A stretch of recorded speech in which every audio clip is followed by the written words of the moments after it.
અમદાવાદની 400 વર્ષ જૂની હસ્તકળા માતાની પછેડીએ આજે વૈશ્વિક ઓળખ પ્રાપ્ત કરી છે।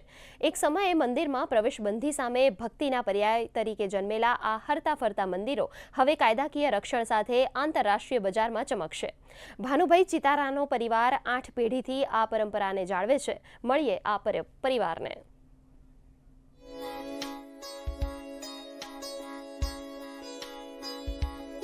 સામાજિક ભેદભાવના યુગમાં જ્યારે મંદિરોના દ્વાર બંધ હતા ત્યારે દેવી પૂજક સમુદાયે સુતરાઉ કાપડ પર માતાજીના ચિત્રો કંડારી ભક્તિનો નવો માર્ગ શોધ્યો હતો।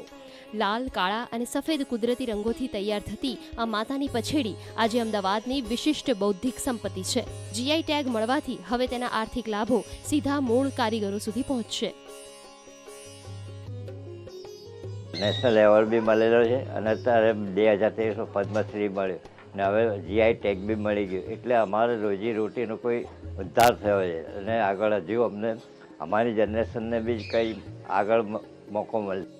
લોખંડનો કાઠ, ગોળ અને મજીઠના મૂળ જેવા કુદરતી તત્વોમાંથી તૈયાર થતા રંગો એ આ કળાની મુખ્ય વિશેષતા છે। કાપડની મધ્યમાં બિરાજમાન આદ્ય શક્તિ અને તેમની આસપાસ કંડારાયેલા પૌરાણિક પ્રસંગો દરેક પછેડીને જીવંત વાર્તામાં પરિવર્તિત કરે છે। વિયેના અને ઓસ્ટ્રિયાના મ્યુઝિયમ સુધી પહોંચેલી આ વિરાસતને હવે હસ્તકળા વિભાગ દ્વારા આધુનિક માર્કેટિંગ અને સ્કિલ અપગ્રેડેશનના નવા આયામ મળી રહ્યા છે। અહીંયા ગુજરાતમાં જે લોકો છે એ માનવાવાળા છે દેવી દેવતાઓમાં, તો નવરાત્રિમાં જે માતાજીની પૂજા પાઠ કર્યું હોય ત્યારે અમારા વડવાઓએ માતાની પછડીની ઉત્પત્તિ કરી હતી, તો એ ગમે ત્યાં સારી જગ્યાએ લગાવી ને પૂજા પાઠ કરીને રાખતા, એ રીતે માતાની પછડીની ઉત્પત્તિ થઈ હતી। એક મોબાઈલ ટેમ્પલ તરીકે પણ ઓળખાય છે માતાની પછડી। G20 જેવા આંતરરાષ્ટ્રીય મંચો પર ભારતની શાન વધારનાર આ કળા આજે આસ્થા અને સંઘર્ષનું પ્રતીક બની ગઈ છે।